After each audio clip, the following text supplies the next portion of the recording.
Antes que nada, bienvenidos y bienvenidas a este ciclo de charlas que decidimos denominar No Me Charles. Esto surgió, bueno, como una idea de inquietudes que se nos generaron como un grupo de amigos que somos de acá de Valle del Sol.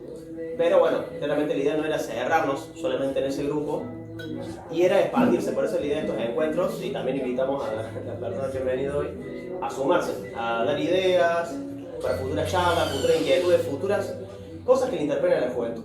Además, mientras más jóvenes se sumen a este ciclo, más representativas van a ser las próximas charlas, así que bueno, un poco por ahí la idea. El formato es simple, por cada duda que tenga el grupo, cada inquietud, temas que parece que son interesantes de tratar, va a haber un profesional que va a responder estas dudas.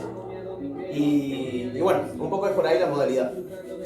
La idea también es hoy hablar de trastornos psicológicos, porque notamos que en todo grupo joven la gente sufre estrés, ansiedad, depresión, y por más de que hay un aumento en la demanda de trabajadores de la salud psicológica, sentimos que hay sectores de la sociedad donde todavía sigue siendo un tema tabú. Así que bueno, en un punto les invitamos a generar nuevos panoramas, a romper prejuicios y bueno, y generar así nuevas juventudes. Desde ya, bueno, agradecemos a las personas que se acercaron, a los que nos están viendo en vivo y los que nos verán en diferido. Ya le paso a Fede el micrófono y que lo presente al invitado. El doctor Jorge Castillo es médico psiquiatra, psicoanalista, miembro de la Asociación Lacaniana y de la Asociación Mundial de Psicoanálisis, docente de la Cátedra de Psiquiatría de la Universidad Nacional de Córdoba y del posgrado de Psiquiatría del Hospital Neuropsiquiátrico de Córdoba. Además, coordina el Departamento de Investigación de la Red Internacional Toxicomanía y Alcoholismo y dirige apostillas del TIA, la publicación de ese departamento. Lo recibimos con un fuerte aplauso.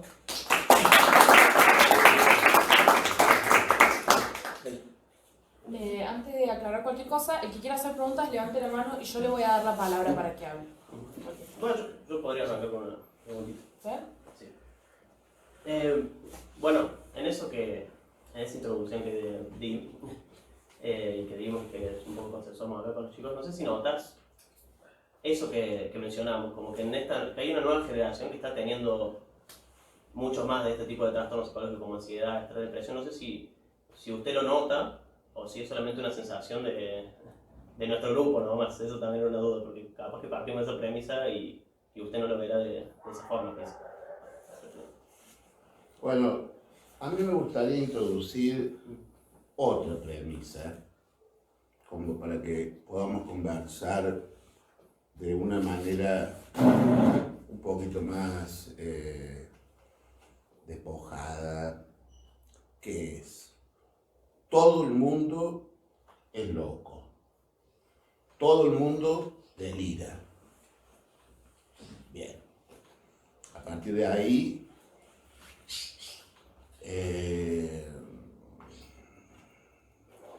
esa es una posición del psicoanálisis. La normalidad, todo intento de normalización, de normativización del ser humano, siempre fallido y muchas veces conduce a lo peor. Respecto específicamente a la pregunta tuya, nosotros estamos como entre dos polos.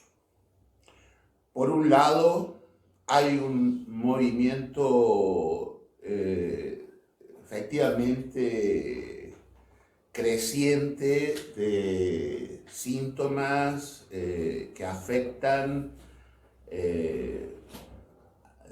toda la sociedad. Desde los niños, hoy tenemos consultas de niños muy chiquitos, que antes no existía eso, hasta los ancianos y toda la problemática.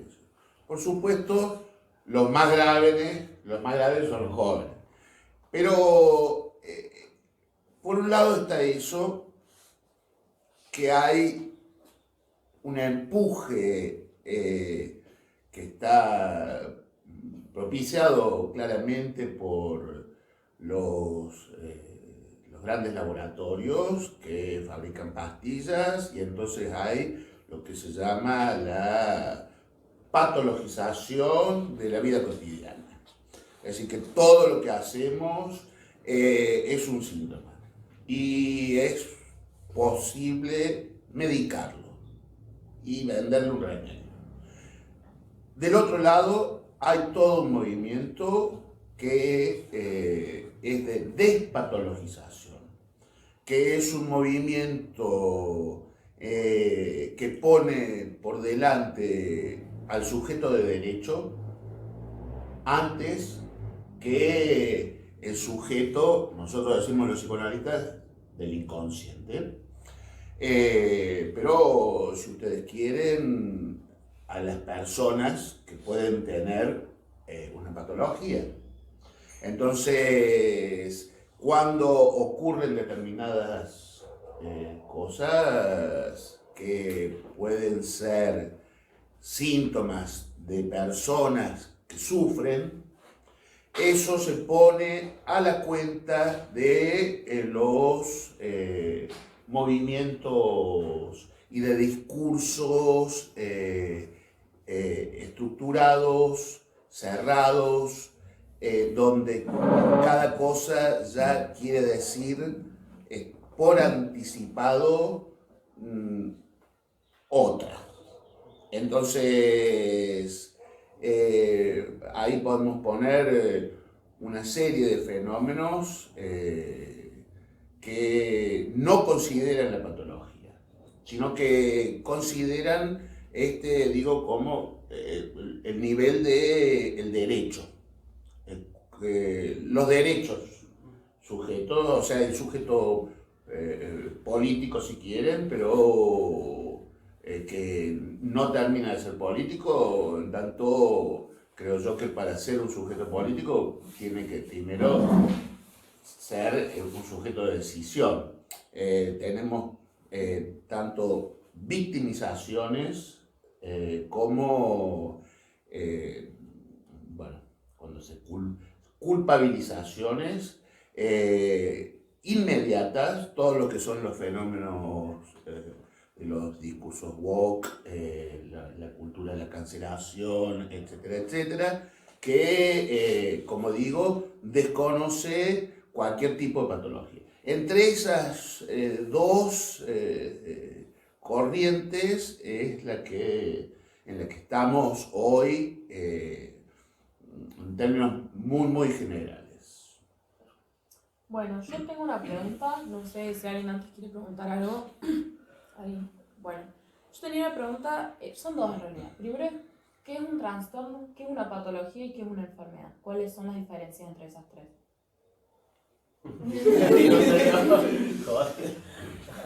Bueno, ¿cuánto punto vale la pregunta? A ver, wow. Trastorno, patología y enfermedad. Sí.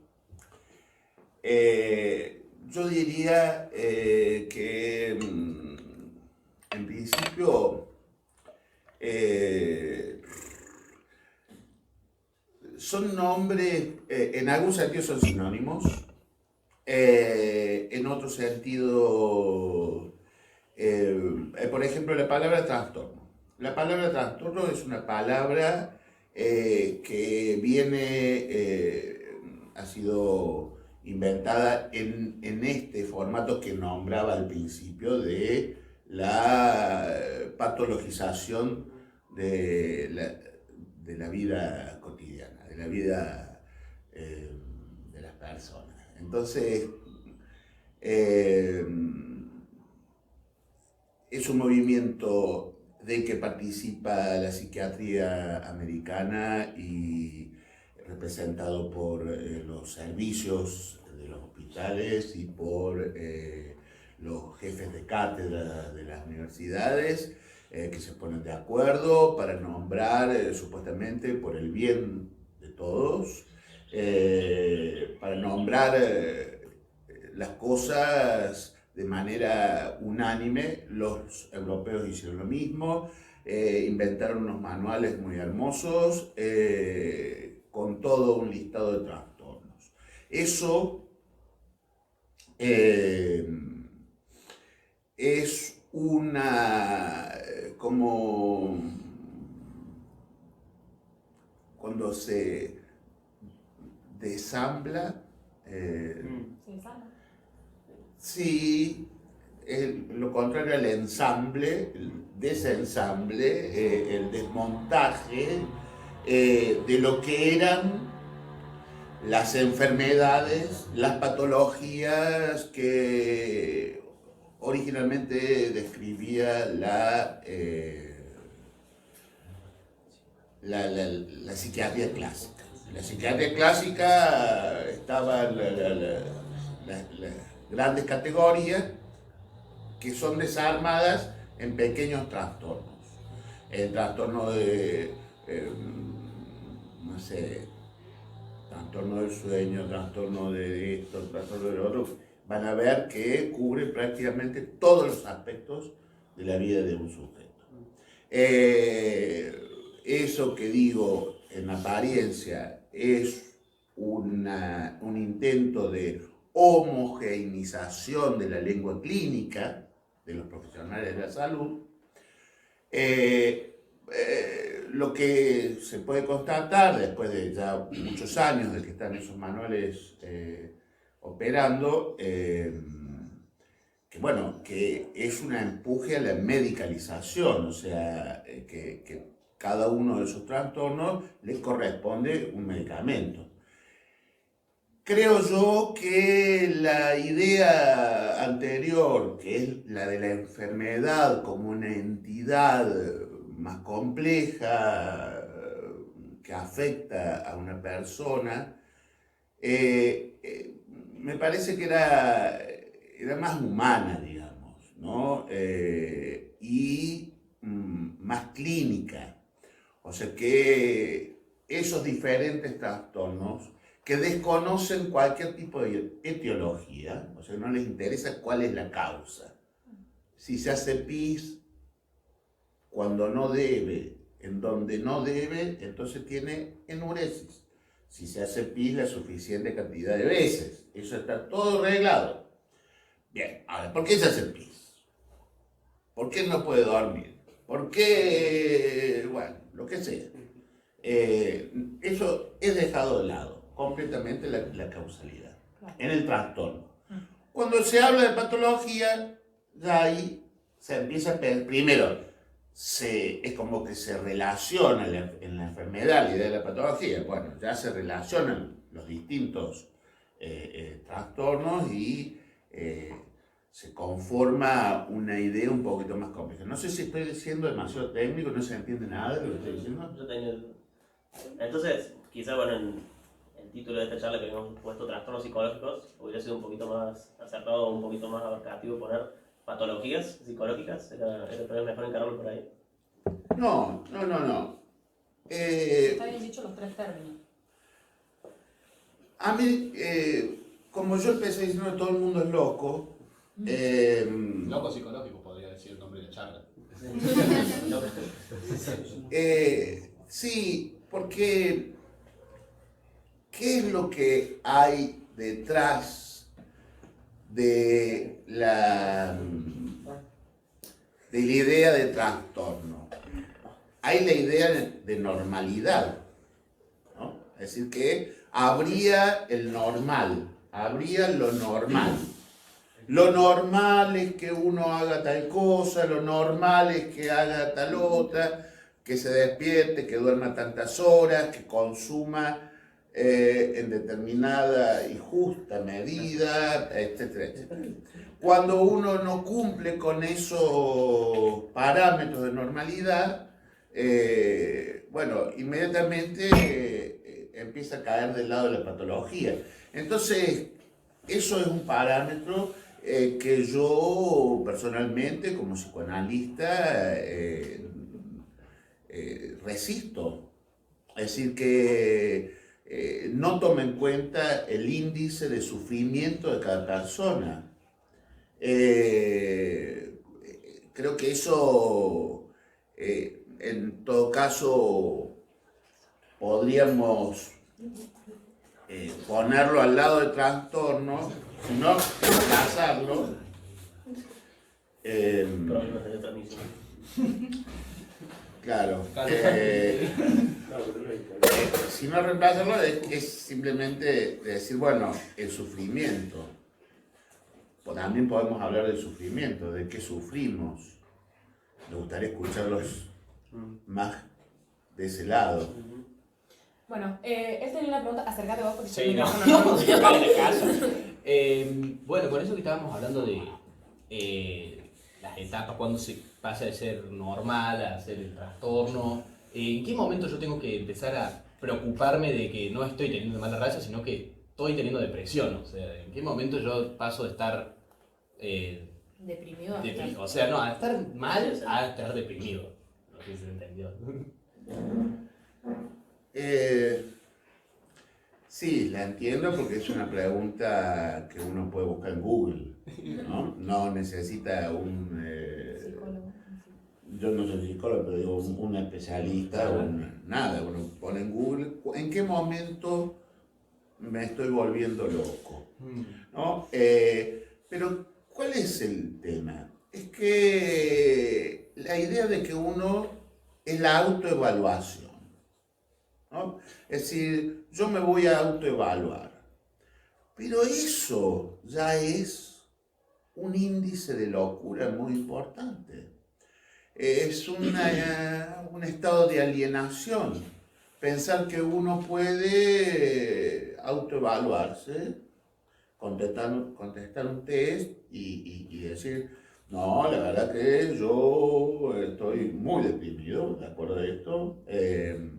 O, qué sé yo, soy alcohólico, o soy violento, o qué sé yo. Me parece que es el índice de sufrimiento. Si uno sufre, si uno padece, si uno se angustia, entonces busca hablar con alguien. Más que saber si en qué casillero encaja. Si tengo un índice 2 de depresión, 3 de psicosis y 4 de impotencia sexual. Es decir, cuando uno parte del padecimiento y de lo que a uno lo angustia, y bueno, puede ser que lo que a uno lo angustie sea, para ese otro de Google, sea una idiotez, sea una soncera, porque es algo que me atañe singularmente a mí, y solamente a mí. Y entonces no lo puede entender la estadística. Para eso hace falta hablar con otra persona, ¿no? Por supuesto, si esa persona lo va a reconducir al formulario, al protocolo, a la estadística y a la normalidad, estamos en un problema. Ahora, si esa persona puede escuchar y puede por ahí devolver la propia palabra, entonces, más allá de que uno consiga un diagnóstico, uno puede conseguir cierto alivio. Yo tengo otra pregunta, perdón si alguien quiere preguntar, levante la mano, repito eso. Volviendo al tema de los trastornos y todo eso, ¿cómo uno diagnostica un trastorno? Porque no es lo mismo lo que te dice, es lo que decías, no es lo mismo lo que te puede decir un formulario de Google a lo que te puede decir un psicoanalista, un psicólogo, alguien que se preparó para ello.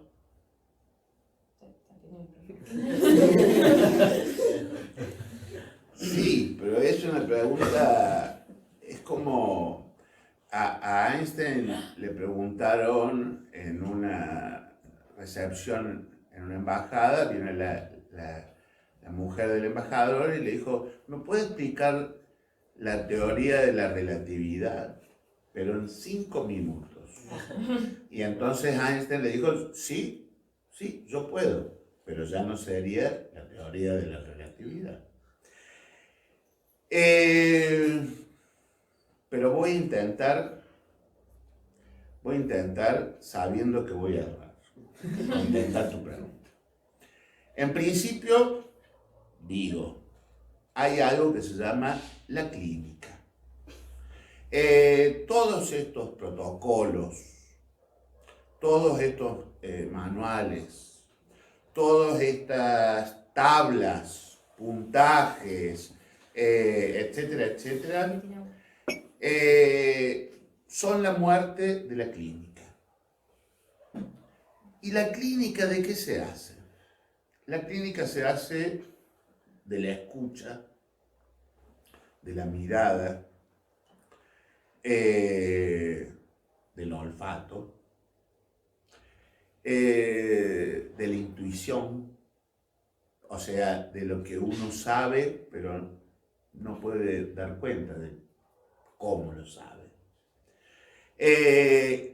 Eso se hace con experiencia clínica, de atender pacientes, de escucharlos en su sufrimiento, y nosotros los psicoanalistas usamos dos herramientas fundamentales. Primero, el análisis propio, porque si no, lo único que yo puedo escuchar es mi propia locura. Si yo soy paranoico, todo el que me habla va a caer ahí. Y si soy histérico, y si soy...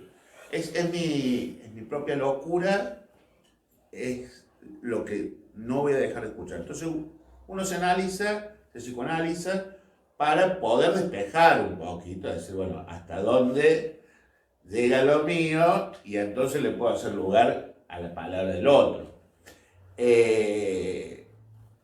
Y después la otra, que es lo que nosotros llamamos el control, que es hablar con otros profesionales.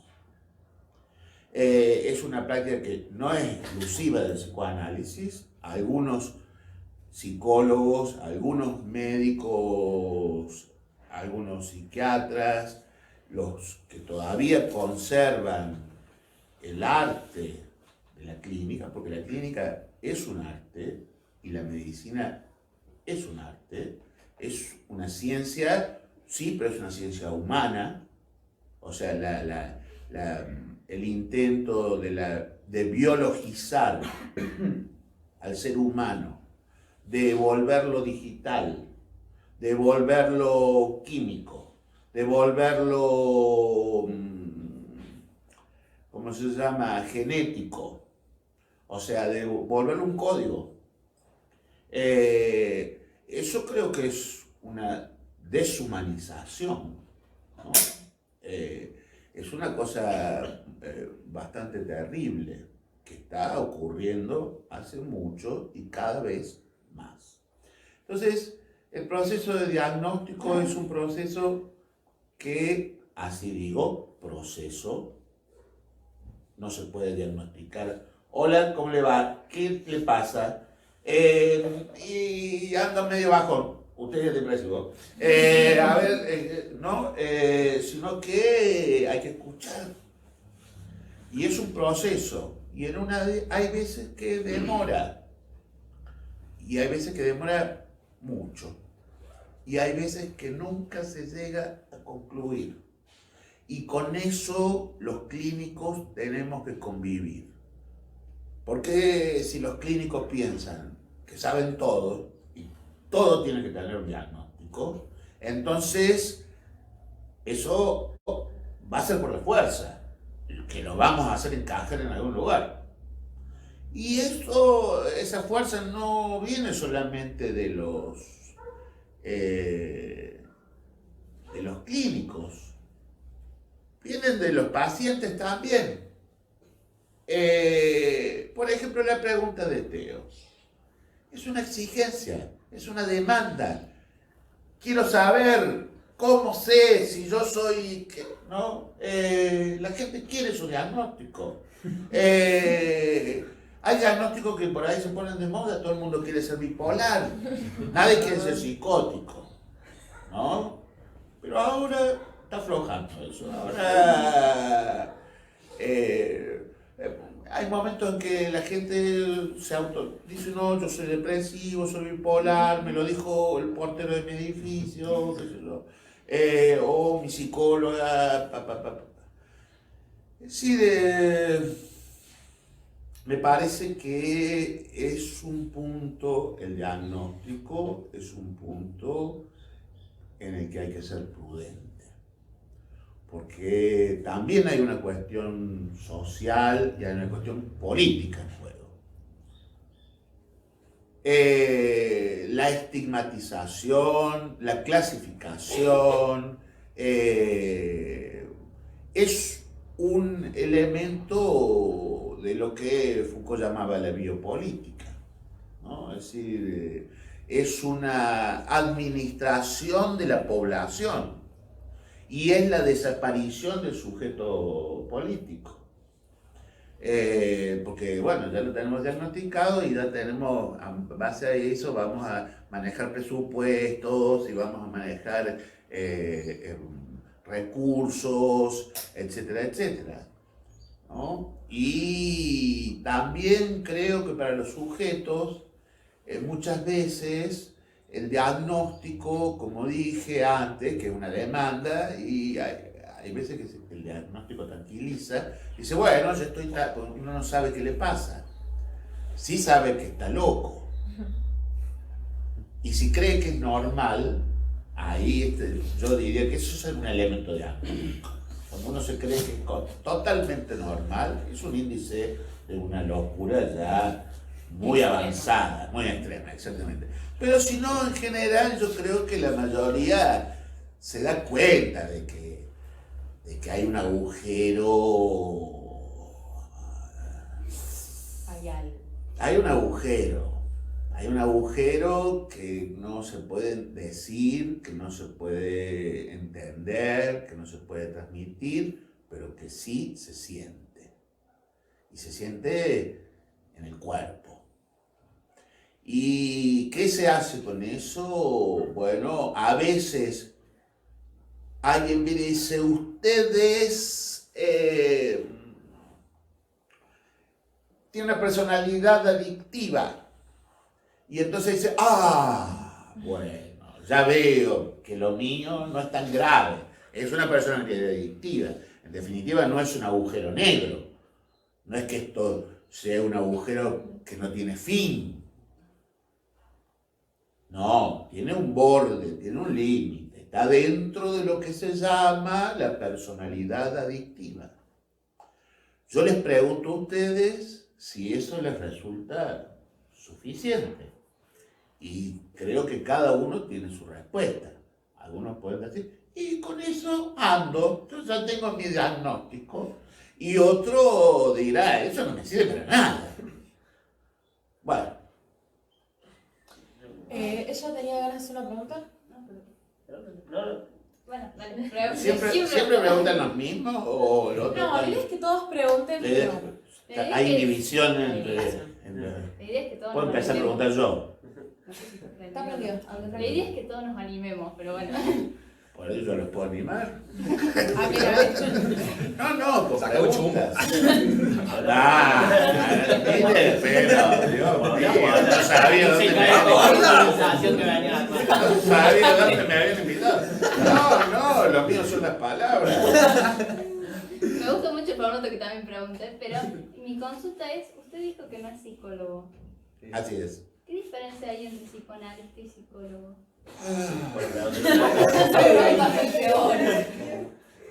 Bueno, tráiganme el revólver.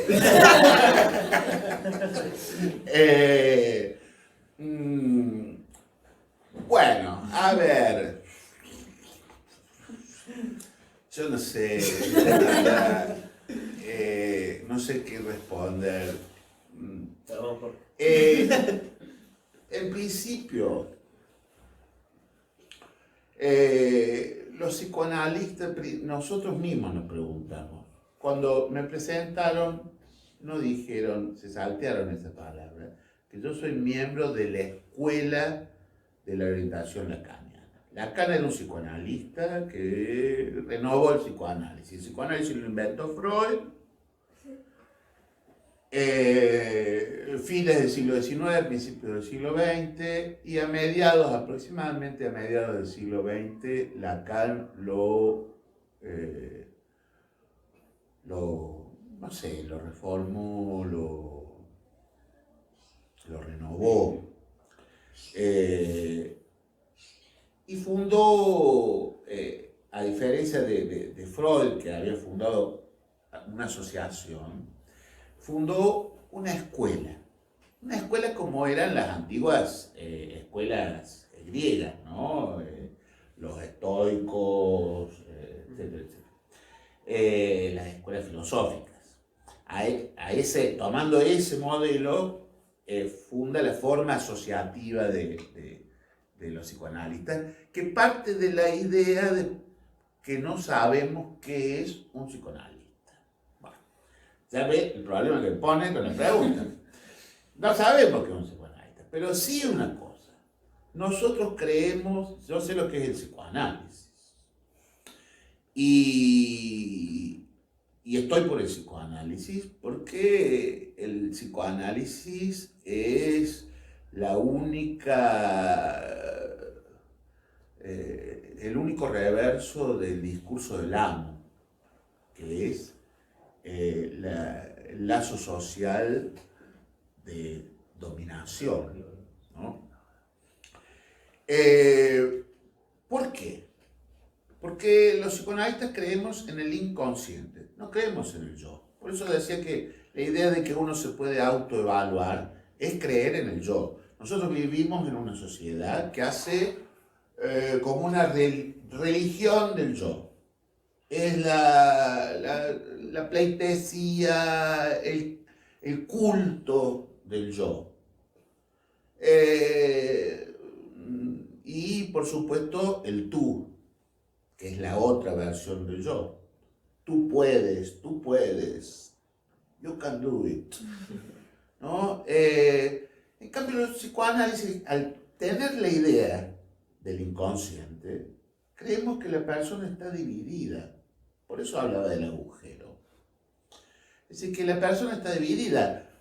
Por un lado, tiene una idea, efectivamente, de sí misma, pero esa idea, que es el yo, es cómo creo ser, pero esa idea es siempre incompleta, es siempre imperfecta, tropieza todo el tiempo, cambia, es contradictoria, uno se ve llevado a hacer cosas que están en oposición completamente con esa idea, y después, muchas veces, después de hacer esas cosas, decimos, ¿por qué hice esto? Yo no soy así. Yo no, pero eso que habita en mí puede ser.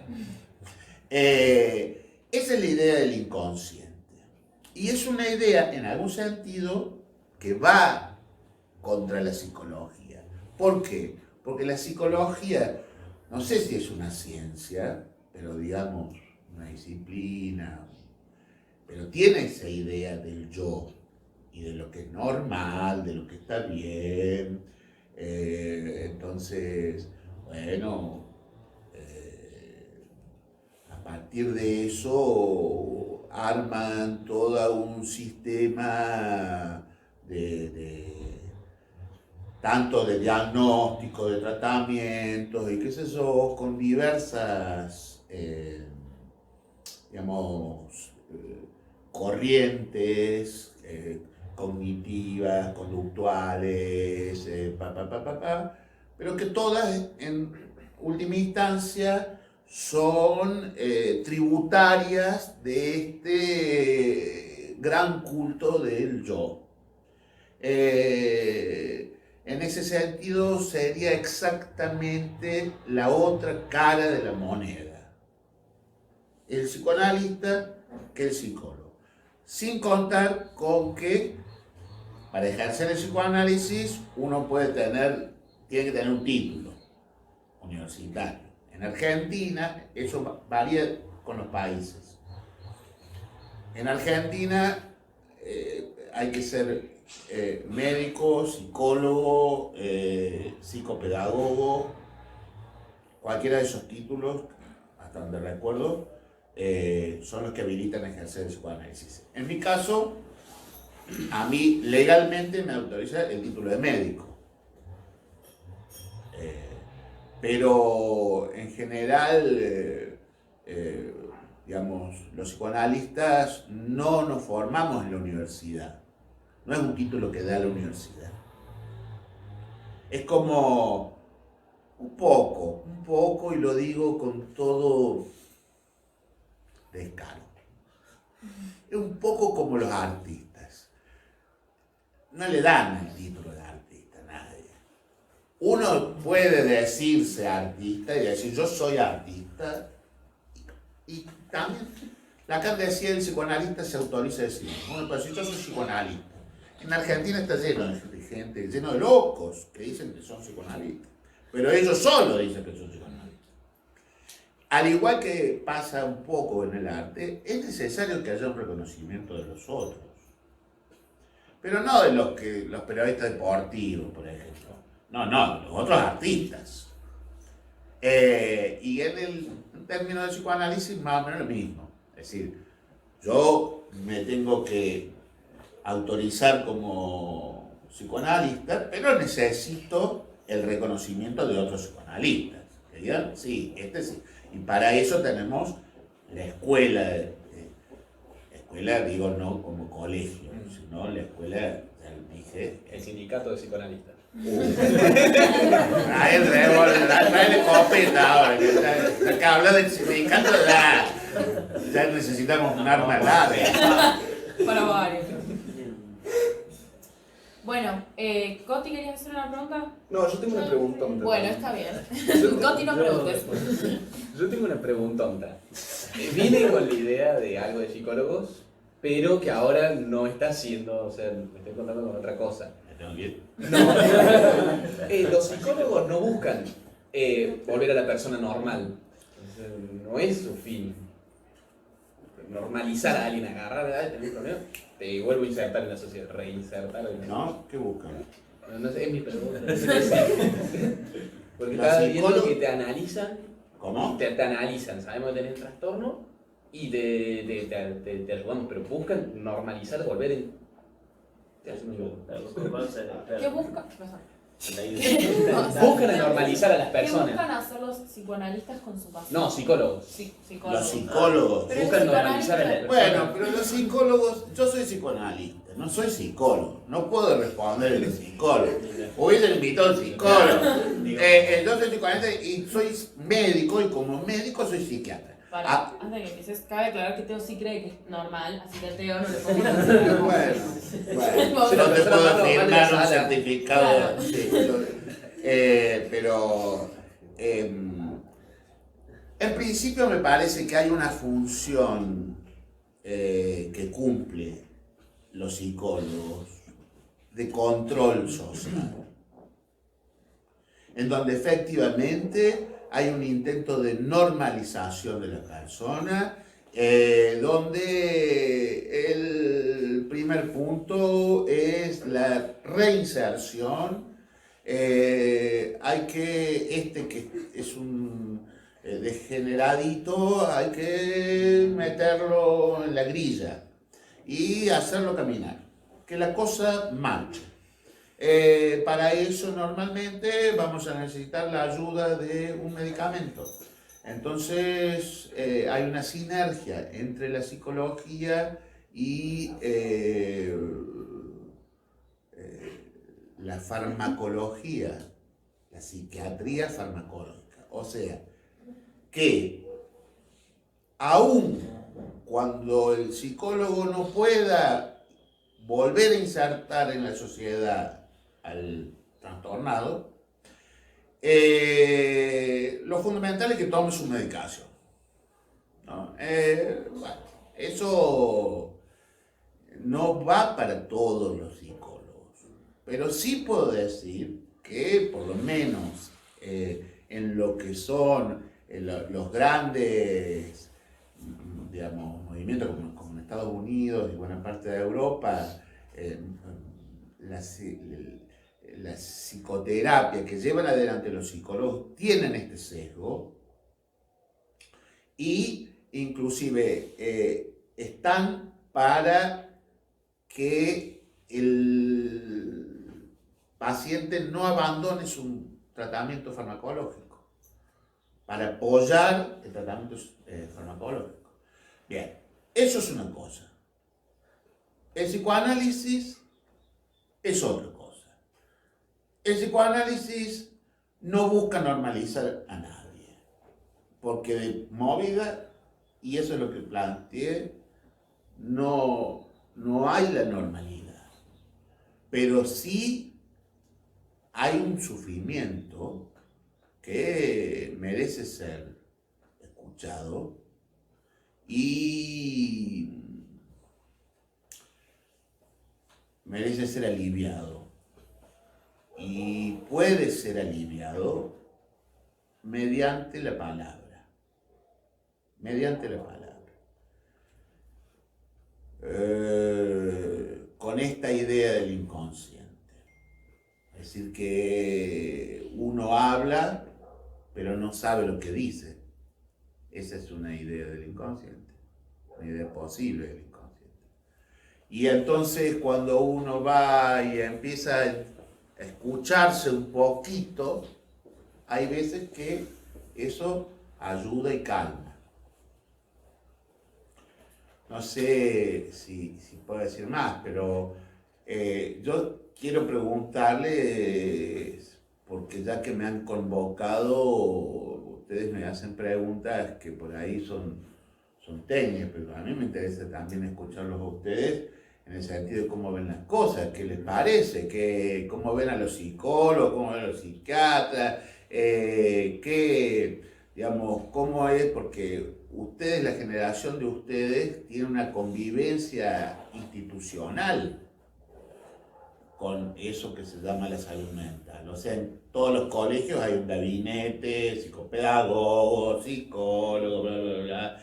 Y esto que yo hablo, pero yo soy un señor grande, en mi época el que iba a psicólogo era porque ya estaba forfait, pero ustedes no. Ustedes tienen eso como parte de la, no sé, de la inserción social. Entonces, me interesaría saber qué opinan, cómo los ven como enemigos, los ven como una ayuda posible. Yo quiero hablar. A mí me encanta hablar, yo quiero. Yo tengo un tema con los psicólogos del colegio. Es particular, no es odio, es rechazo lo que siento hacia los psicólogos del colegio.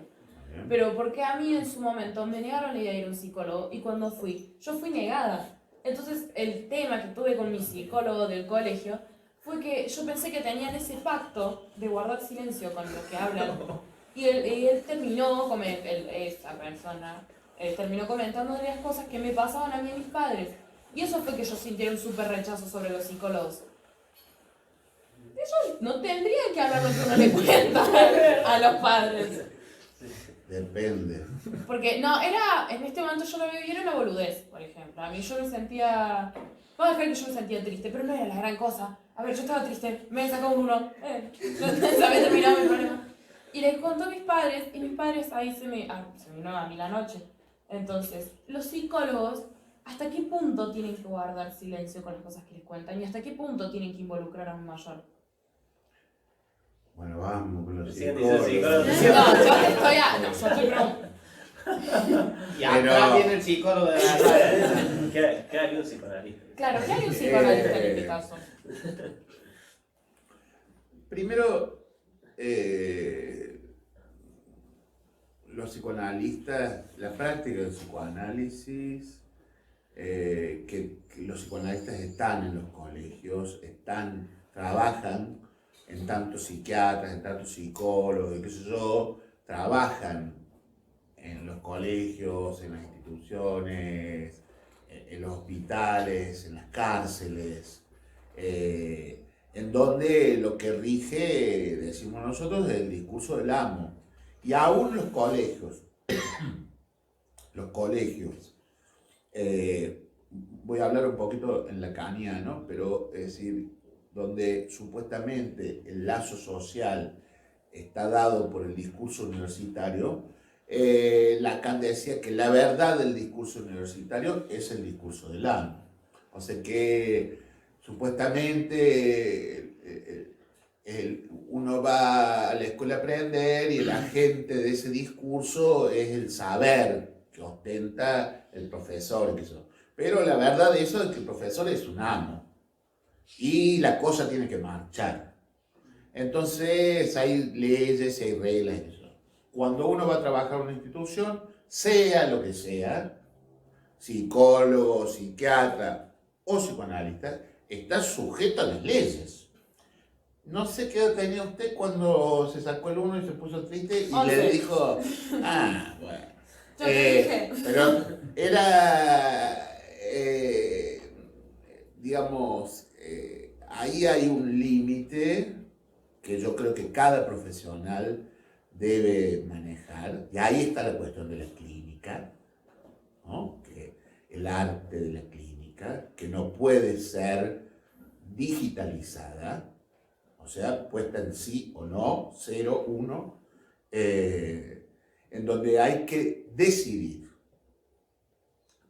hasta dónde la confidencialidad. Hay cosas que uno está obligado por la ley, cuando se trata de menores, a dar a conocer. O sea, si hay un menor en riesgo, si hay un menor que está sufriendo un abuso, si hay un menor que piensa quitarse la vida o que tiene un trastorno psicótico totalmente encubierto que nadie lo ha visto, es necesario hacerlo ahora. Si está triste, pues alguno, bueno, ahí... entonces, creo que hay profesionales, psicólogos, psiquiatras, incluso, que son cooptados por la institución, son cooptados por el discurso del amo, o sea que trabajan como agentes de control de la población, agentes de dominio. Ejercen el poder de un discurso de manera efectiva.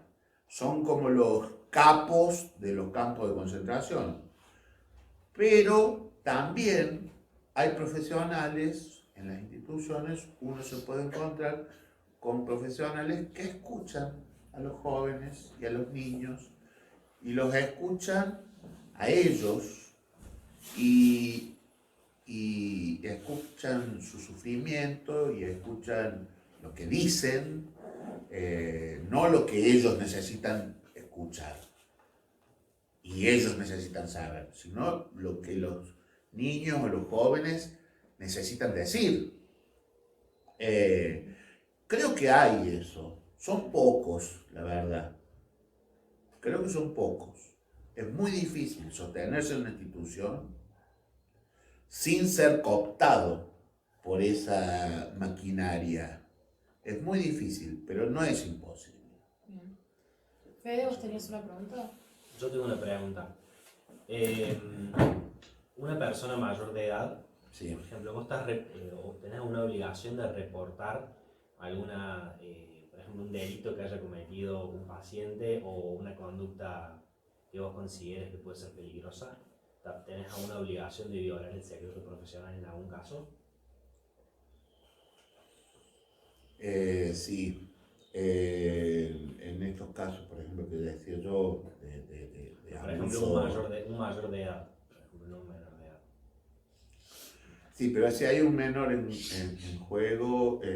la verdad es que no soy un experto en las leyes que por otra parte van cambiando. Nosotros actualmente tenemos una ley de salud mental que es relativamente nueva, no la conozco al dedillo, pero sí, el secreto profesional, hay excepciones al secreto profesional y inclusive, por ejemplo, cuando hay una investigación en curso y el juez le pide un informe al profesional que lleva adelante ese tratamiento, está obligado a informarlo al juez. Ahora, como digo, yo creo que cada profesional tiene como todos nosotros, ¿no? Todos tenemos nuestro pequeño margen de libertad. Entonces, cada uno de nosotros elegimos qué vamos a hacer con ese pequeño margen de libertad que tenemos en la vida.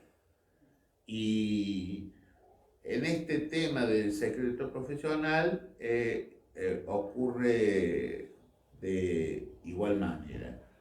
Me parece que en términos generales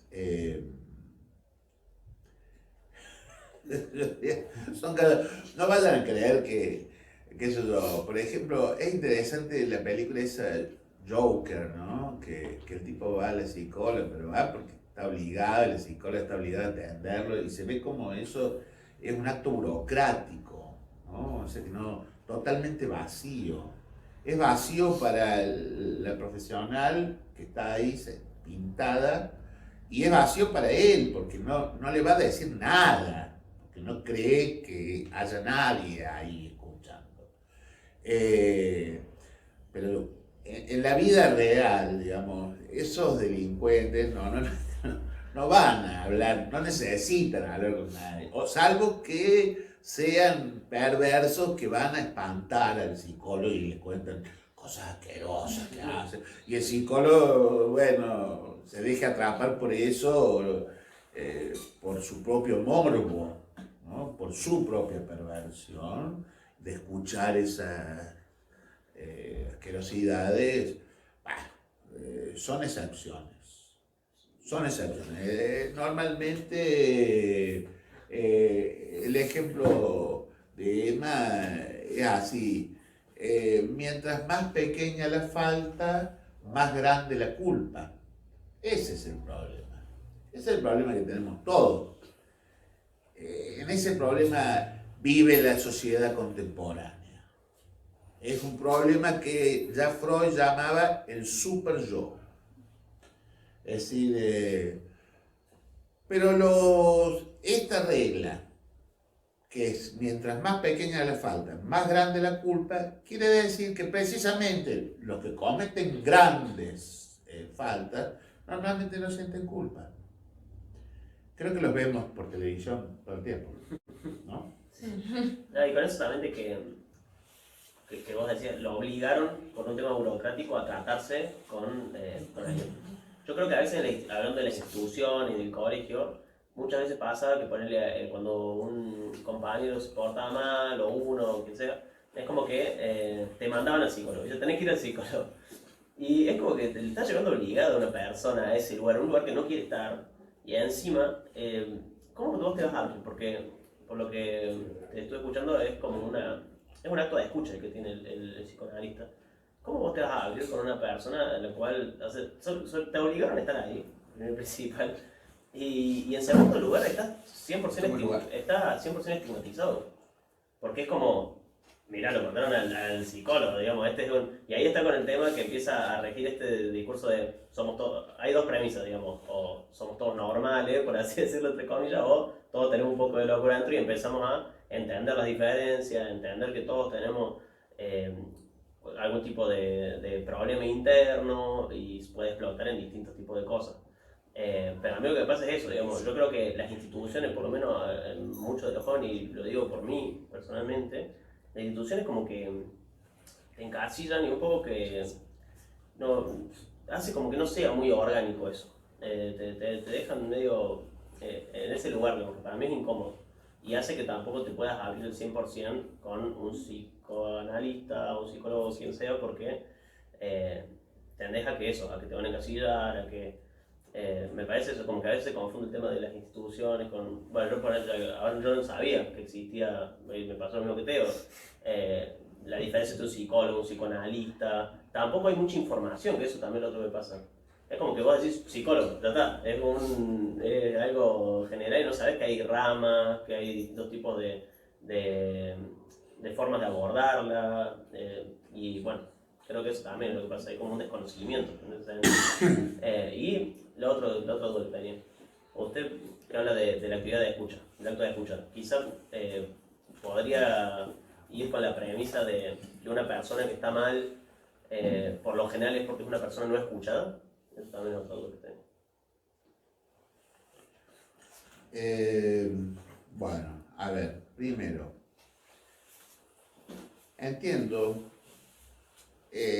yo por suerte cuando era chico no se usaba, porque si no yo hubiese vivido en el psicólogo.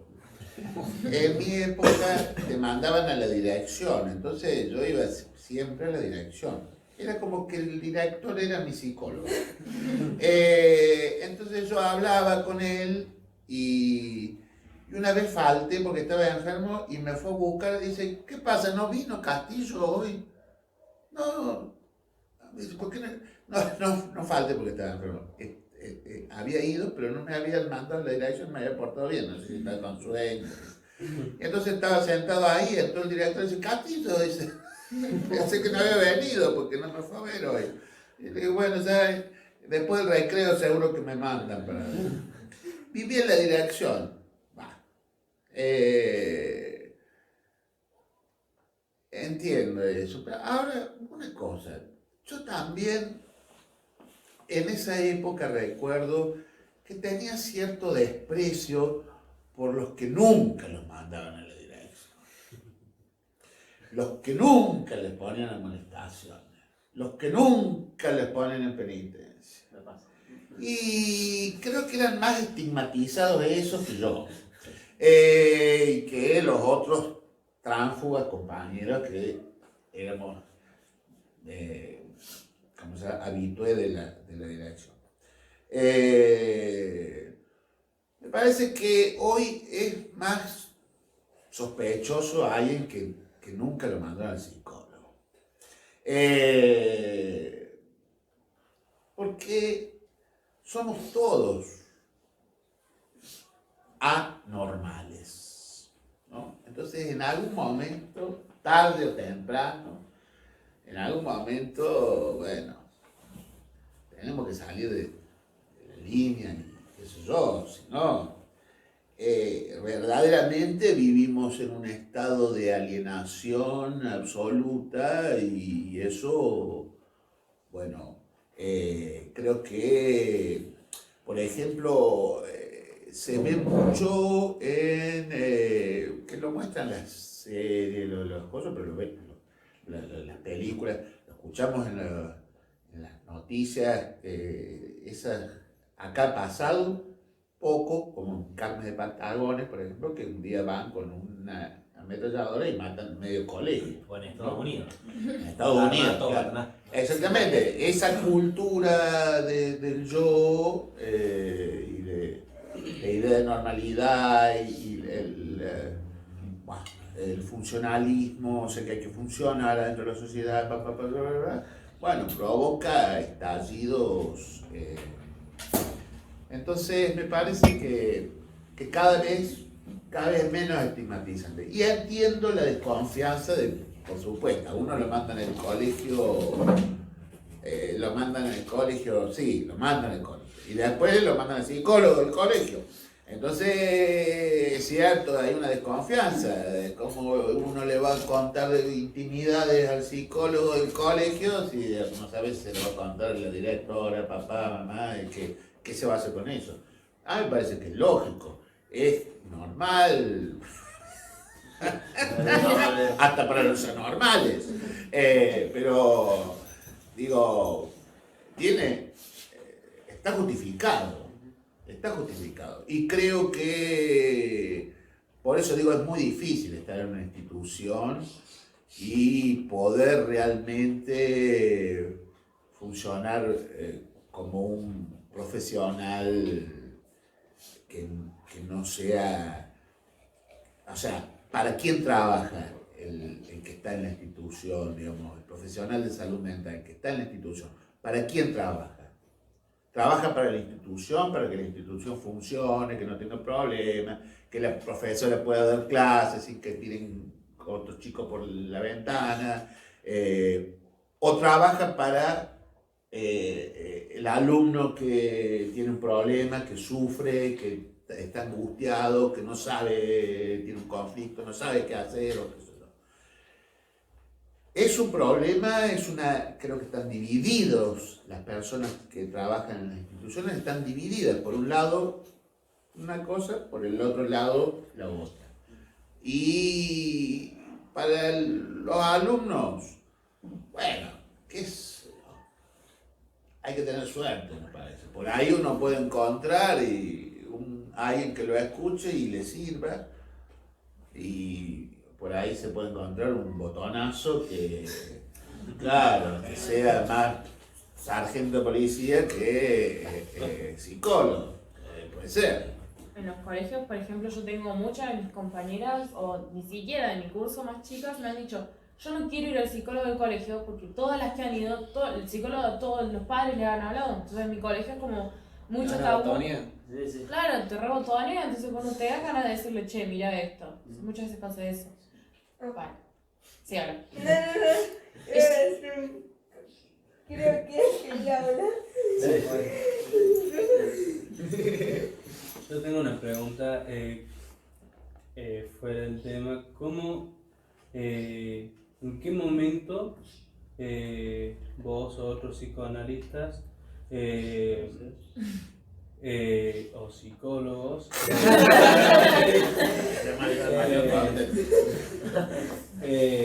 dicen, bueno, fulano de tal tiene una adicción en las drogas o en el alcohol? ¿En qué momento vos lo detectaste eso? Ese no es el tema de la próxima charla. Bueno, podés Yo vengo acá. hacer un trailer. Bueno,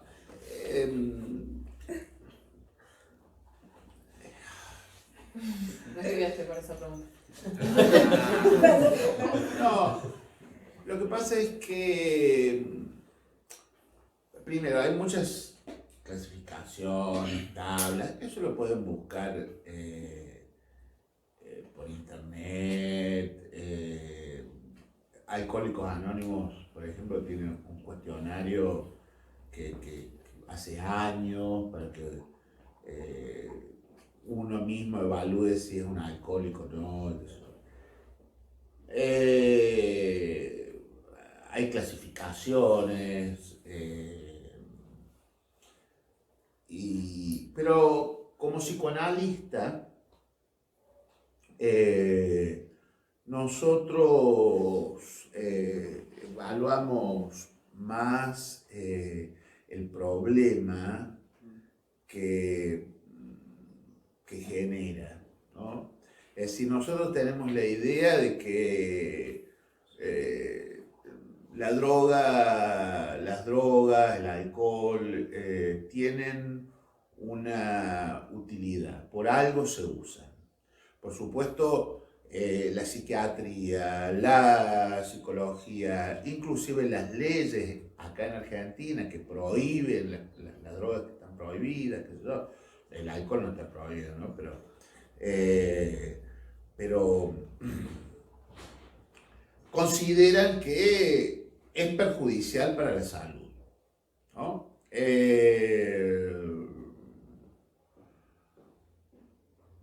Y sin embargo, la gente consume, todo el mundo consume. Este es el mundo en el que vivimos en el mundo en el que somos todos adictos a algo. Todos consumimos algo. Y millones y millones de personas consumen drogas, legales, ilegales, y el alcohol. Y hay un motivo para consumirlas, y para algo les sirve, en algo los ayuda. Y hay un momento en el que eso deja de ser una ayuda y empieza a ser un problema. Y eso no tiene que ver ni con la potencia de la droga, porque hay gente que dice, no, bueno, la cerveza es una cosa, el porro es más grave y la merca es el demonio. Bueno, es cierto, no es lo mismo. No es lo mismo tomarse una cerveza que fumarse un porro que tomar cocaína. Pero hay gente que, a pesar de eso, de esa clasificación, y que todo el mundo parece muy de acuerdo, pero hay gente que la marihuana le produce graves problemas. Que le produce paranoia, taquicardia, que se pierden, que... Pues. Entonces, un poco nosotros creemos, como psicoanalistas, creemos que nosotros intervenimos, tenemos la posibilidad de intervenir porque nos consultan, o sea que nosotros no vamos a ir, si vemos a alguien drogándose, decir, ay, hay que hacer un tratamiento y hay que encerrarlo o hay que bla, bla, bla. No, no. Si nos consultan, es porque tienen un problema con... Entonces vamos a escuchar cuál es el problema. Y entonces suponemos que eso es cuando la droga falla. O sea que mientras la droga funciona, no nos consultan. Hay veces que falla para la persona y hay veces que falla para los otros. Como diciendo, Nero, vos estás muy contento, pero no te aguantamos más. O sea, vos chupás, estás contento, pero rompes cosas. Bla, bla, bla. O sea, hay veces que, bueno, el sujeto no tiene problema, pero es llevado por el otro, que puede ser el otro familiar o el otro, los amigos, o lo que sea, que le dicen, no, mirá, andá a hacer un tratamiento. Y bueno, y ahí las posibilidades de que haya un tratamiento es a partir de que el sujeto pueda, la persona pueda decir, bueno, sí, yo realmente tengo un problema. Esto es lo que me angustia, o acá me pierdo, o acá bueno, eso, la idea era volver a juntarnos para, entendí que esa era la invitación para hablar específicamente de eso, o sea que no me quiero extender demasiado, pero en términos generales diría eso, o sea que no es cuántos vinos, cuántos porros, o sea, no es una evaluación cuantitativa, sino que es siempre a partir, como decía, del sufrimiento y la angustia de cada persona. Y muchas veces, eso ya está descrito por Freud en el siglo XIX, bueno, las drogas funcionan como un quitapena, ¿no? Y a veces fallan, no alcanzan, las penas se empeoran. Bueno. Yo tengo una pregunta, no tiene que ver respecto a las drogas, tiene que ver respecto a los psicoanalistas. No sé si alegrarme porque al fin le acertaron o la pregunta va a venir que los psicoanalistas no sé. Los psicoanalistas. Los psicoanalistas. Yo voy a un psicoanalista. El psicoanalista puede ser mi amigo para esa situación. Lo tengo que considerar un amigo. Yo, en principio, creo que sí. Que no es lo mismo que decir, yo me puedo psicoanalizar con un amigo, no. Es decir, nada.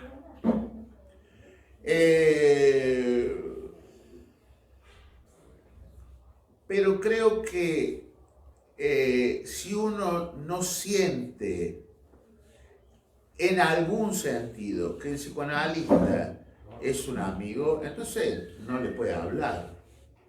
Uno solamente habla con los amigos. Lo que tiene el psicoanalista es que es, en un sentido, es un amigo. O sea, alguien al que conocemos y que nos conoce, alguien que es totalmente familiar, pero en otro sentido es totalmente ajeno, es totalmente desconocido y no nos conoce para nada, hasta tal punto que hay que explicarle las cosas para que nos entienda.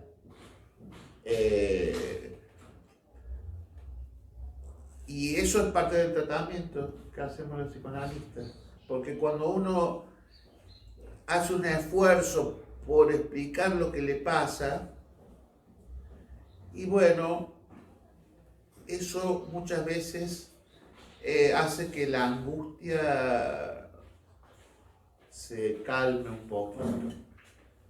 Otra consulta. Ah, Para, no, tranquilo, yo paso la mención. sí, lo pasó mal, ¿no crees? Yo me conecto el psicoanalista. Te atacó, no, Les voy a cobrar la sesión. Con respecto a este tema, me parece acertado preguntar también, cuando uno quiere empezar un tratamiento, ¿cuál sería la mejor opción para elegir un profesional?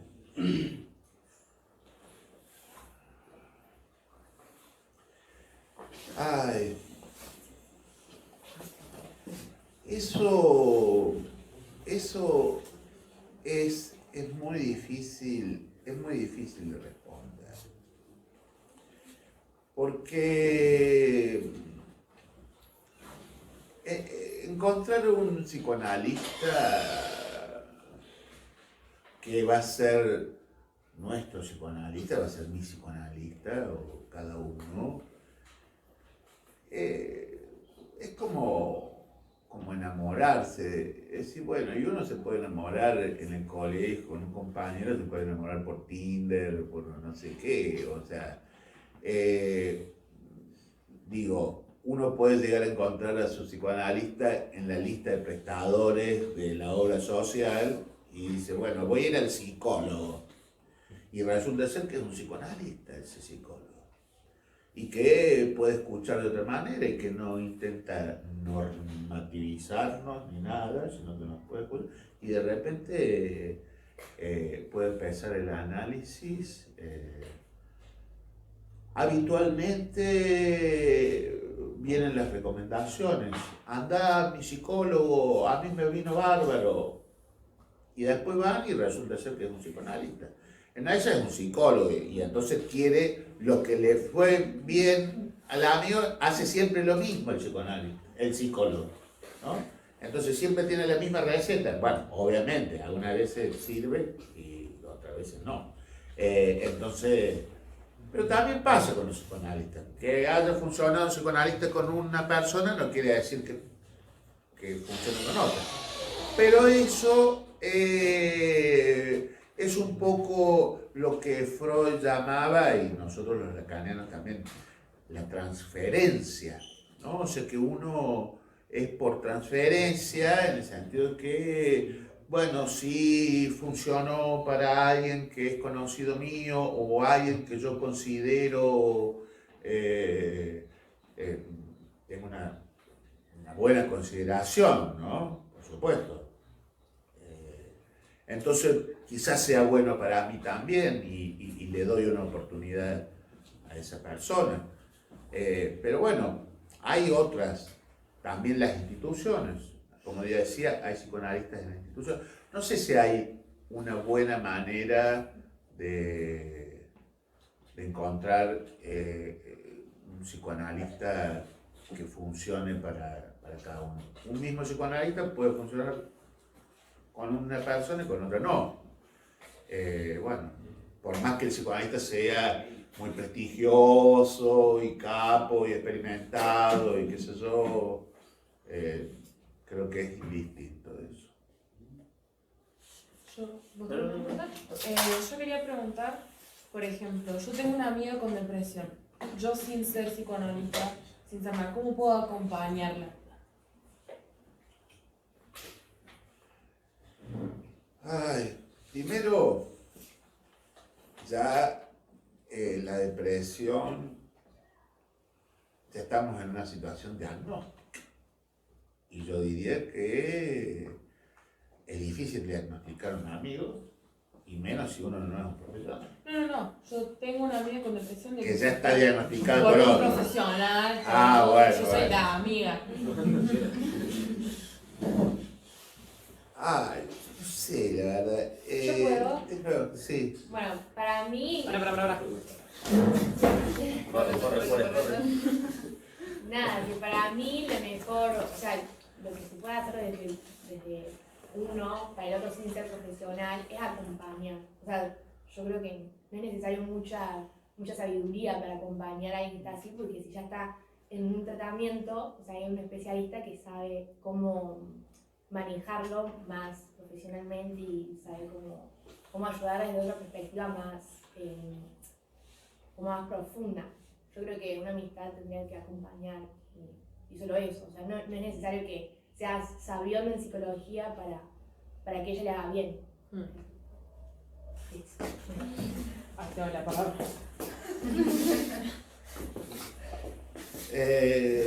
Me parece muy atinado, agregaría una cosa, que es escuchar, ¿no? Porque acompañar solamente está bien. Y no bajarle línea a los amigos también está bien. O sea, decirle, no, vos lo que tenés que hacer es esto, tenés que hacer lo otro, qué sé yo. Me parece que está bueno eso, bueno, ya tiene su profesional, qué sé yo, como amigo, es la compañía, escuchar, pero creo que sobre todo ahora que la familia está en desintegración, la familia como célula base de la sociedad está perdiendo su estatuto organizativo, vamos a decir, de la vida de los sujetos. Muchas veces lo que nos queda son los amigos. Y hay muchas personas que en la vida se las arreglan más con los amigos que con la familia, ¿no? Entonces, es una compañía, es una escucha, pero también es un apoyo que puede incluir, no sé, diversas cosas. Y una de esas cosas puede ser la alerta. O sea que si mi amigo me está diciendo que ya compró la soga para colgarse, bueno, decir, no, hijo, cambia de psicólogo, ¿viste? O sea, o si lo vemos mal, también le podemos devolver algo así, che, o sea, creo que cuando uno es amigo de alguien, acepta esa amistad, un poco tiene cierta responsabilidad, asume cierta responsabilidad cuando acepta ser amigo de alguien y que esa persona lo considere un amigo.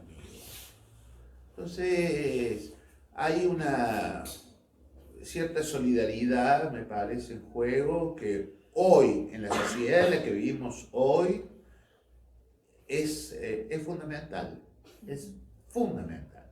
Yo desde mi práctica como psicoanalista, sobre todo con jóvenes, digamos, el apoyo de los amigos es importantísimo. Cuando hay alguien que está en problemas, y sobre todo cuando los problemas son graves, el apoyo de los amigos es fundamental. Que los amigos lo puedan escuchar y que lo puedan contener y que lo puedan acompañar es importantísimo. Y hay veces que eso vale más que la familia, que ya no hay forma, que ya está todo. Nunca lo van a escuchar, nunca lo van a apoyar, ni lo van a entender. Claro, sí. Y también a veces es difícil, no sé cómo se hace con algunas personas que claramente vos ves que le están pasando mal, pero no, como que no la ven, o sea, no quieren tampoco como dejarse mucho ayudar, están en una y piensan que es como que, no sé, por lo menos no la ven desde ese lugar y no sé cómo uno tampoco puede abordar en ese sentido, que eso tal vez no se complejo. Y la otra es, teniendo buenos amigos, entonces no me haría falta un psicoanalista. Puede ser que con unos buenos amigos, y si uno no tiene problemas tan serios, puede ser que no necesite ir a un psicoanalista. La idea de que todo el mundo tiene que ir al psicoanalista es una idea tiránica, inaceptable. Si yo decía al principio que el psicoanálisis es el reverso del discurso del amor, entonces el psicoanálisis no busca triunfar y que ahora todos se guíen por el psicoanálisis y todos al psicoanalista y no. Hay mucha gente que se les arregla sin el psicoanálisis y otros pueden necesitarlo. Y tener buenos amigos es una posibilidad. Hoy en día es una posibilidad. Pero bueno, es cierto también, yo veo que entre ustedes hay distintas edades. No es lo mismo la amistad cuando uno tiene 5 años, cuando uno tiene 10, cuando uno tiene 15, cuando uno tiene 20, cuando uno tiene 25, 30. Y cuando uno pasa los 50 ya es un milagro. Cuando vos tenés una amiga que vos la llevaste al punto que vos podés y los padres no le dan auxilio en ese sentido, como profesional, ¿cómo la podés ayudar sin que ella tenga confianza en este tipo de profesionales? Bueno, un poco me parece que se relaciona con la pregunta anterior, que no le había contestado, me parece. A ver.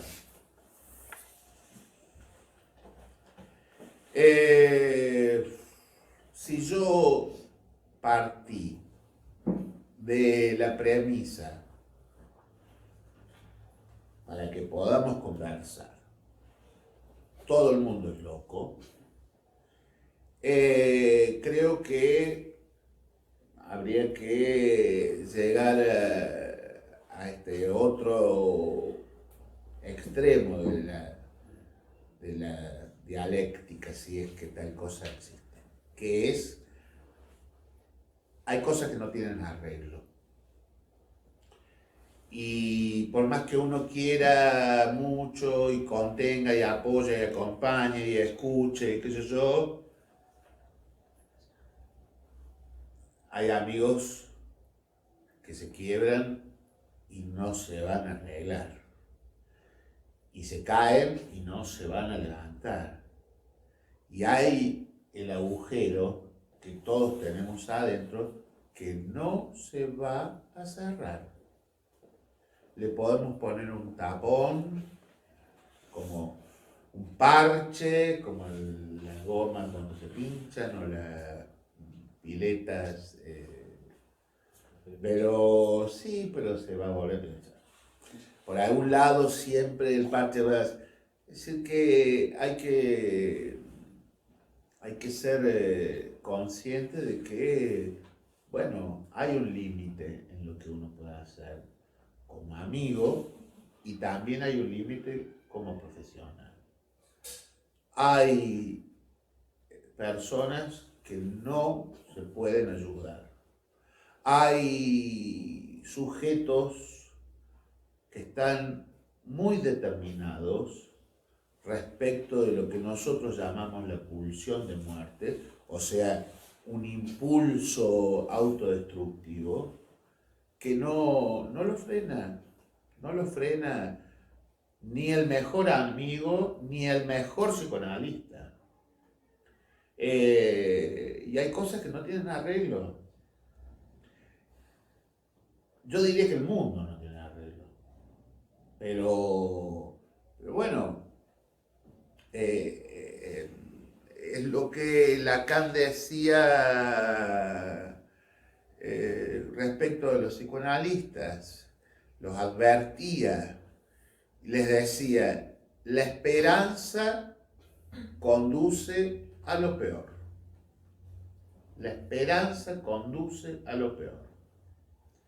Que hace eco en la conocida frase de Dante Alighieri, que había puesto en la entrada del infierno: dejad toda esperanza ustedes que entran. Entonces, esa es la única forma de habitar en el infierno, sin esperanzas.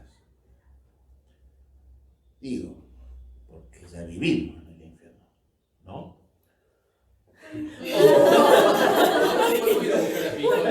Fatalista. No, fatalista sería pensar que uno vive en el cielo y puede caer en el infierno, o que está en el purgatorio, entonces tiene que purgar sus penas para ascender al cielo. Es decir, ya estamos en el infierno, hay que vivir acá. Y si uno deja, esa es la enseñanza de Dante, y en algún sentido es la enseñanza de Lacan, que si uno deja de lado la esperanza, se puede vivir. Cuando uno se aferra a la esperanza, ¿a dónde va? A la pureza. Esa es la idea del cielo.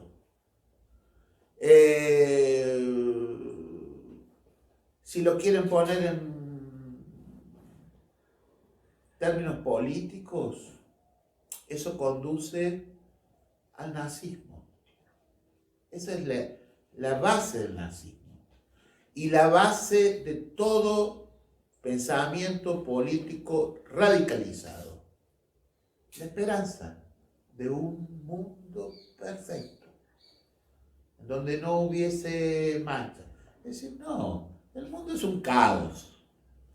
Y en este caos, la vida es insoportable. Y entonces, en este caos, bueno, uno se las puede arreglar. Es un caos, pero hay cosas lindas también. Así es, claro, exacto. Eso. No, de ninguna manera, de ninguna manera. Eso, yo creo que precisamente eso es lo que soporta las ideas suicidas, que es uno de los temas que supuestamente no tendríamos que hablar, porque ahora la forma de negar el suicidio infanto-juvenil, que es un flagelo actual, es no hablar de eso, porque supuestamente cuando uno habla de eso está incitando al suicidio. Pero yo creo que es al revés. No digo porque tengamos que hablar de eso, que es una cosa tan trágica y dolorosa, sino que quiero decir que la idea de la esperanza es lo que puede empujar a alguien a quitarse la vida. La idea de que,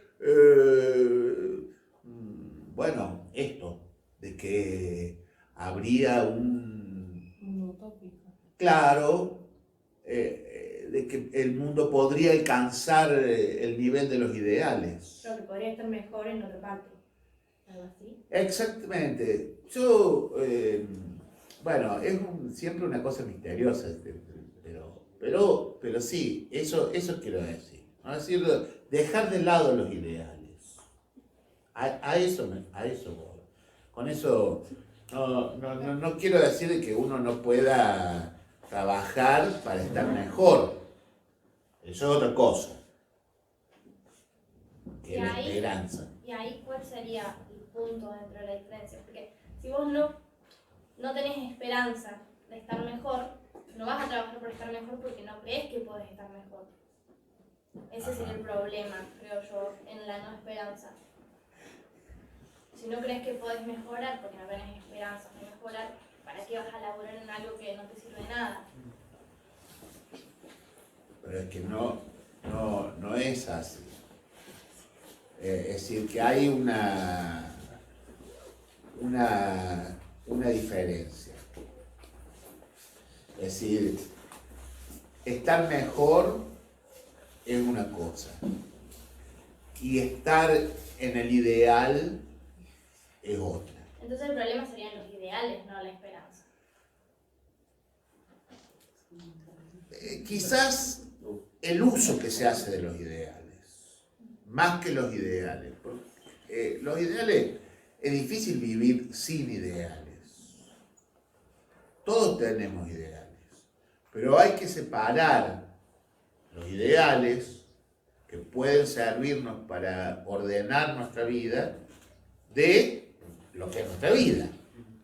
Es decir, porque cuando nosotros queremos llevar la vida al nivel de los ideales, es cuando terminamos en la conclusión de que mejor quitarse la vida. O sea, eso es lo que planteo. Es decir, que esa separación es fundamental. Y entonces los ideales tienen una función que puede ser más organizadora.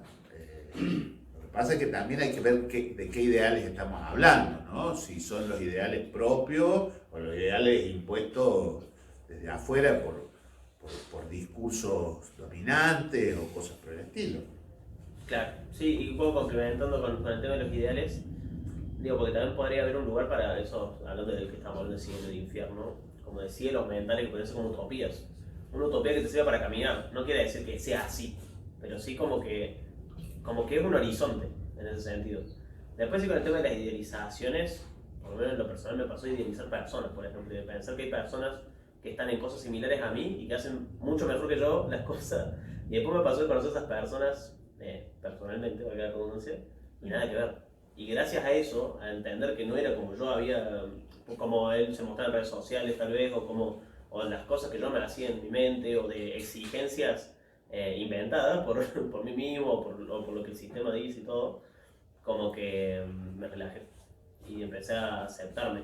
Es como que hay algún tema también de un sistema que te tiende como a compararte siempre con otras personas, o ves las redes sociales y todos se muestran de una manera ideal y son todos perfectos y todos entienden todo, que en ese sentido sí creo que la idealización es destructiva. Pero para cosas personales, o quizás en eso, lo que digo, como en el lugar de la utopía, quizás está bueno, quizás sirve como decir, che, mira, tal vez hoy no tengo las capacidades para hacer ciertas cosas que me gustan, pero voy hacia allá, y voy haciendo, viste, con esos pequeños pasitos para que ser humanos. Sí, yo creo que en general, si algo nos enseña la historia es que precisamente esos movimientos hacia utópicos terminan en un desastre.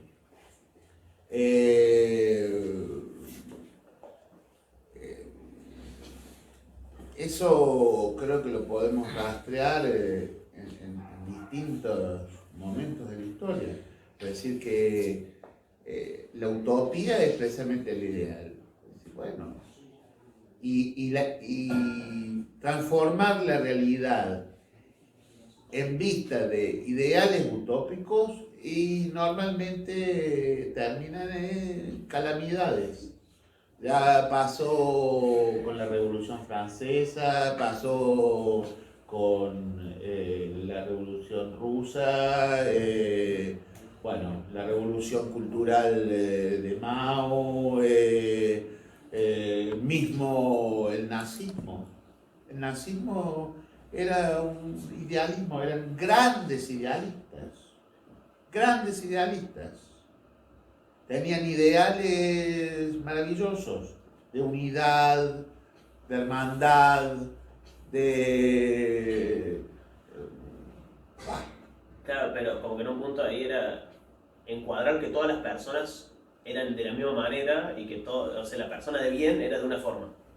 Y quizás en este sentido también puede ser un poco distinto, también por lo menos que tratar de plantear yo, como que cada quien con su identidad, con lo que a cada quien le guste, que tenga como su propio ideal en la cabeza de qué es lo que quiere ser, como para tener un recorrido, un camino, un sendero. Ahí está, me parece que un poco lo que Claro. hablamos con ella, es decir, de que una cosa es los ideales que uno se ha construido en la vida o que los ha asumido o que los ha internalizado, y otra, los ideales que son universalizantes, ¿no? O sea, que son ideales del tipo para todo. Esto es lo que está bien para todos y en todos los casos, aparte, ¿no?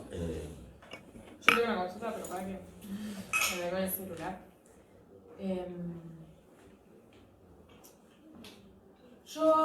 Esto me lo escribió una amiga, no tengo que dar su nombre, así que se me escapa, no es su nombre. No, dale a tu psicólogo. Yo tengo tiempo donde me siento muy deprimida de golpe y me da un dolor en el pecho. ¿Eso es algún tipo de causa? ¿Tiene alguna explicación lógica psicoanalista? ¿O tengo que ir al médico? No, en principio, a ver, la angustia siempre es algo que toma el cuerpo. O sea, la angustia no es algo existencial, teórico, abstracto. La angustia,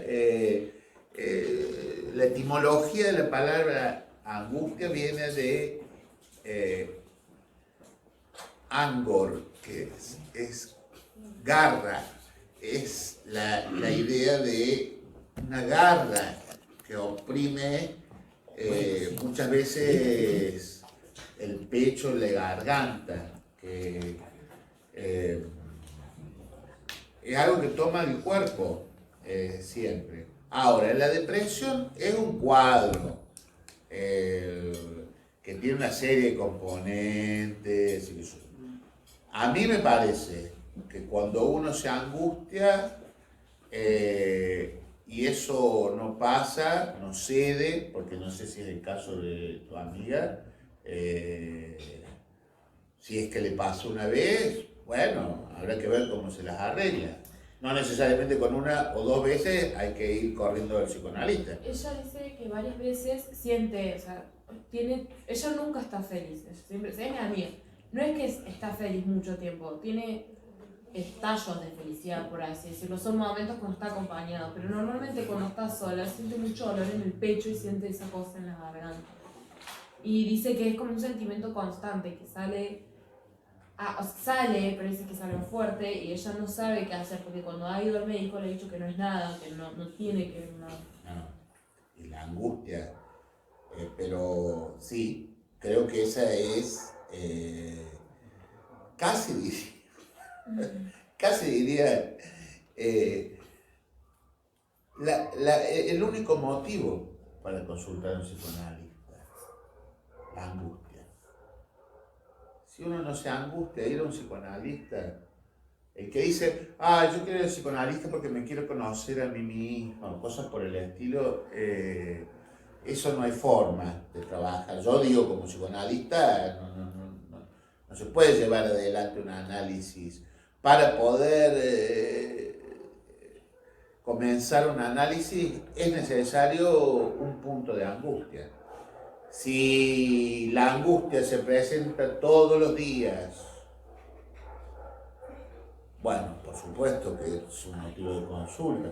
Digo, si ocurre de vez en cuando, y bueno, estamos en lo mismo que de lo que venimos hablando, ¿no? De la normalidad, de los ideales,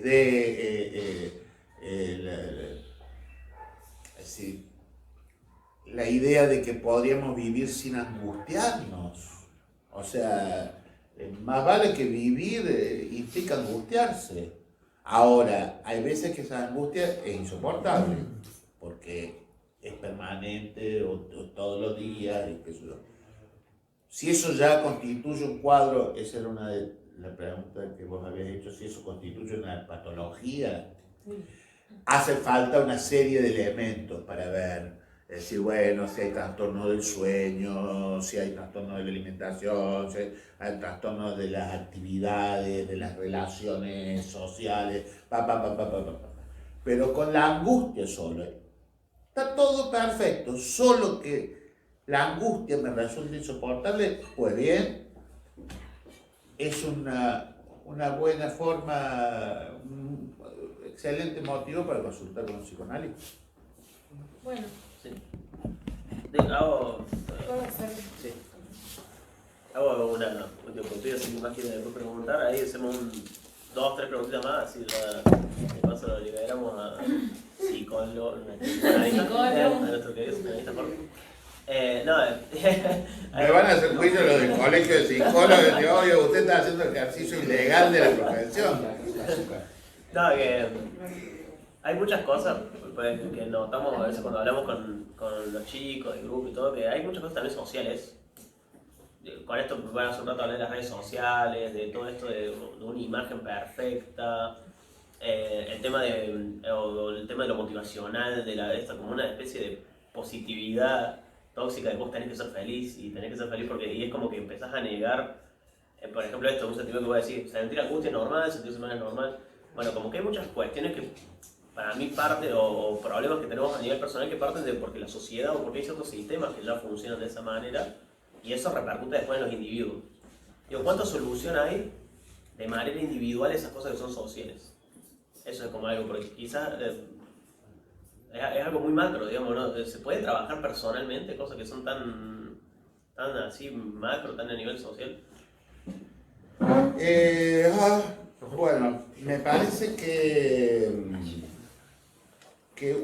son 2 cosas distintas y que están relacionadas. Porque si fuesen la misma cosa no se pueden relacionar. Esa es una regla lógica. Es decir, que está lo político, lo que